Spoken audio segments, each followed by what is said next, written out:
Out na sa'yo mismo sa babae po dyan na nanlalait sa isang construction worker, no, na kagaya ko, o kagaya po namin, na representang sektor. Anong pangalan mo? Kikay o Kakay? Bagay lang din sa itsura mong yan.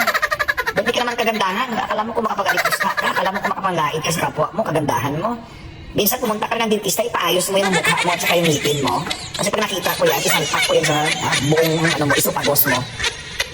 Ikaw, hindi maganda yan.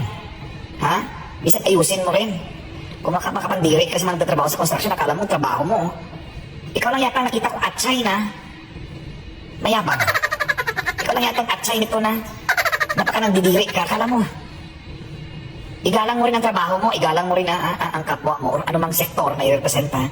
Advice ko lang sa'yo, napaka-importante, ang laman ng puso ng mga nanliligaw sa'yo, yung motibo bakit nililigawan ka. Ganun pa lang ang estado mo sa buhay, taas mo na, napakayabang mo na. Minsan punta mo dentista mo Ang sarap mong dagukan. Ano ba pinagmamalaki mo?